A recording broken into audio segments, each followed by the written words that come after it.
So there comes a time when everybody has to take an L on a stock, guys. Yes, I've done it too. I've taken lots of L's in stocks, and so has every other investor out there that's ever invested for any length of time. But I commonly see the same mistake over and over again of people selling losers that aren't actually losers at all. So how the heck do you know the difference? Well, I got you covered, as we just had a lengthy discussion in my group about this exact topic, and so I wanted to kind of bring that discussion here to you guys today, so you avoid selling a stock like Amazon at 30 cents per share instead of loading the boat at 30 cents per share like you should have with that stock. So many investors made a mistake just like that one, and they do it all the time in the market, so I want to make sure you guys completely avoid it. And speaking of my group, we're running a Columbus Day sale right now. If you want direct access to me and to be able to see all my buy and sells from real time, see my watch list complete with price targets, be able to use that stock analyzer tool for free, take 5 courses for free, be a part of the best 6, 7, and 8 figure Discord out there. And there's so much going on in the group, guys. Just check out the pinned comment down there, see everything that you get, and see if a membership's right for you before the price goes back up. All right, so there's going to be multiple points in this video that are absolutely crucial to this entire discussion. So let's get our notepads and our pencils ready to take some notes, and let's dive directly into it.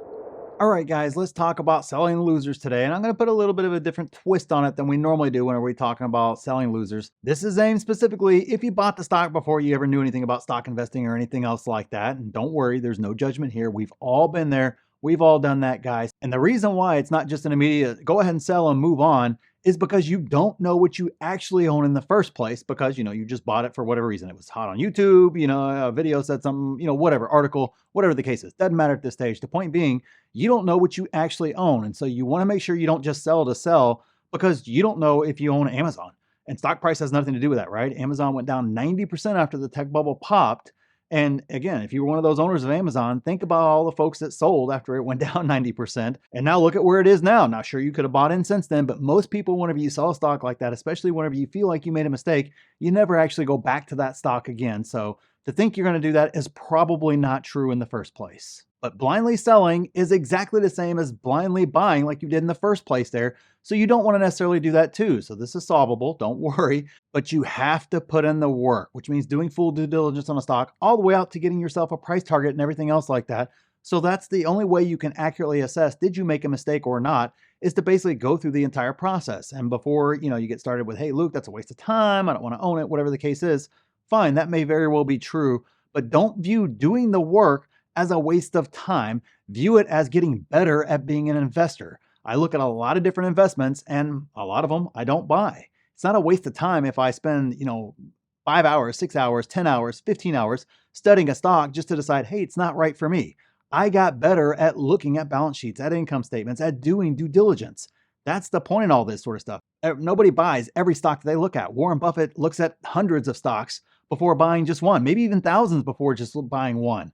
That's the way investors work. Same thing with real estate investors, any other type investor. You'll look at hundreds, sometimes thousands of investments before actually deciding to buy the one that is. That doesn't make all the other ones a waste of time.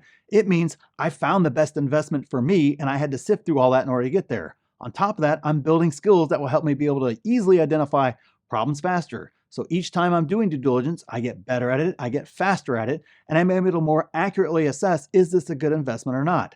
That only comes from experience. And you don't gain experience by trying to avoid the work. So make sure you kind of keep that in mind there, that it's not a waste of time for you to do this. It absolutely is vital to becoming a great investor to put in the time to do this. So there's no reason to push the easy button here when you could be sitting on a gem. Maybe you're not, and you're going to end up just selling it in the end. But either way, putting in the work does nothing but benefit you in the long run.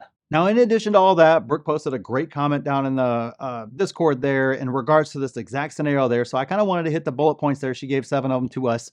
So that way we can kind of see exactly what she's saying and some additional things for you to kind of look at and consider. Some of them are discussed in the course. Some of them are not discussed in the course, but they're absolutely great, kind of other additional things to look at in regards to should you sell this stock or not. So do you understand the business model in the first place? And that obviously will help you long term, because if you don't understand the business model of that particular company or that particular type of stock, that particular sector, that particular industry, then you don't need to be investing in it. And that's just a common mistake that we all make. I've done it before. I've invested in industries that I don't understand. I don't understand the business model. I don't understand how they make money, which means I'm not making good investments because I don't understand what the different nuances with the stock are. I don't understand what happens when a drug is approved, for example. How does that actually impact the bottom line? Not in regards to some hype video or some other garbage like that, but in regards to it actually affecting the bottom line. And then how does Wall Street take that information moving forward?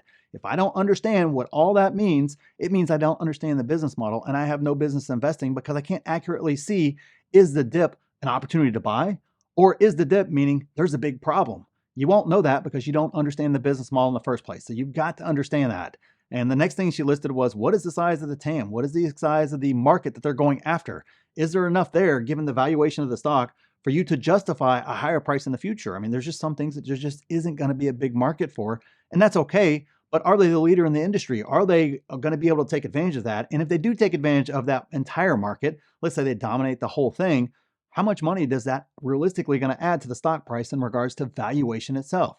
That's very, very important and critical to that, to where maybe you're wasting your time. Maybe the market is just too small and there isn't a big enough TAM there for you to justify a really high valuation, especially given where the stock's at right now. Doesn't matter if the stock fell 80%. For all you know, it has another 80% to fall from here to be back down to fair value.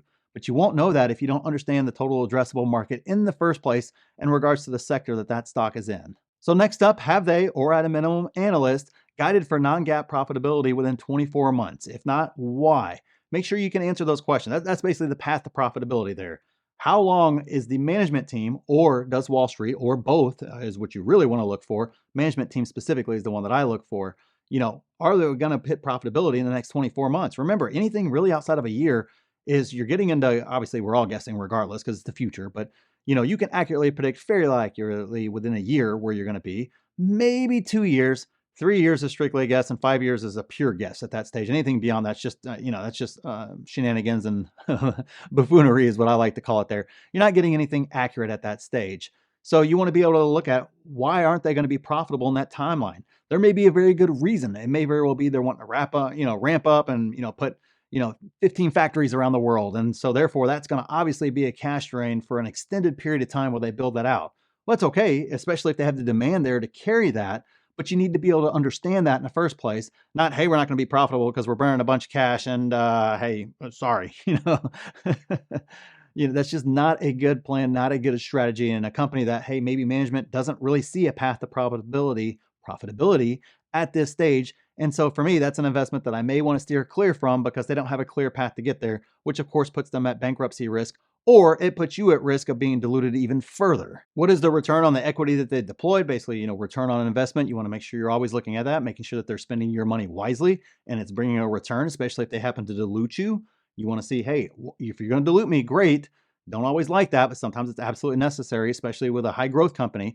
They've got to bring in that cash, got to bring in that additional money. What are you using that money for? What is going to be that return on investment? We saw that with Tesla a few years ago, where they basically diluted us as shareholders so they could build out more factories and kind of continue the the exponential growth curve, whatever the heck you want to call it, that they're on. So you need money to fund that sort of thing, and they decided to dilute us as shareholders in order to have more cash in order to do that and to put their balance sheet in a better spot. So next up, are they not profitable due to research and development and CapEx and some other things like that? You want to figure out why they're not profitable. Obviously, if it's research and development, kind of like we talked about, is that necessary? Is that where they need to be putting their money? CapEx, same exact thing. Are they spending it on compensation?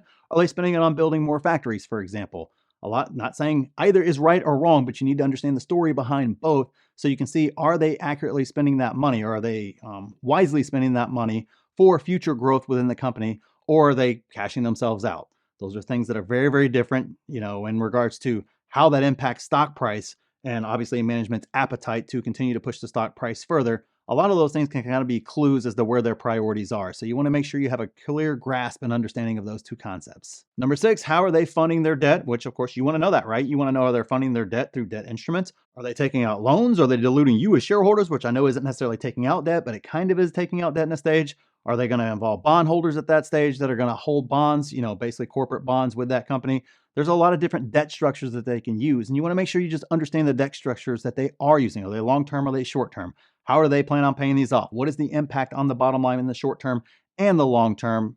There's a lot of different questions there that you just want to make sure you dive into and understand them intimately so you understand their debt structure. Obviously, if they have no debt, that's even better. That's awesome. But especially high growth, early stage companies, you've got to take on debt. The question is, you just need to understand what type of debt it is, and then obviously make sure that what they're taking the debt out on is paying off in regards to return, in terms of revenue and hopefully eventually profitability there, which kind of leads us into the last point, which is, are they getting closer or further away from GAAP profitability? And again, it's right there in the financial guys every single quarter. You can see that. And some companies, we've seen it. They're moving further and further away, right? They were getting close to profitability, and then now all of a sudden they're turned back and they're going the opposite way. Sometimes it has to do with, the macro environment. Sometimes it has to do with, some other things, interest rates going up, and they're in a very, very sensitive interest rate environment in regards to their product. So that's impacting the bottom line.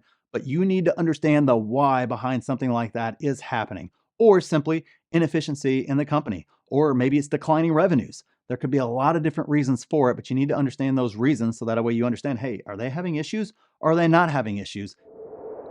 And remember, if you want to see all my buys in real time and you want to see my watch list with price targets so you can see all 15 stocks, and if you want to be part of that dividend portfolio as I build it out, and you want to have access to the stock analyzer tool completely for free for members, and you want access to the best 6 and 7 figure Discord out there, and take 5 courses for free, I put out, 3, 4, 5 exclusive videos every single week just to the group. We do a live Q&A at least weekly, sometimes more than that. You can slide into my DMs anytime you want, and a ton more. Make sure you check out the pinned comment down there and see if a membership's right for you. And click this video here if you want to see my exact plan for this market. So thanks for watching, and we'll see you in the next one.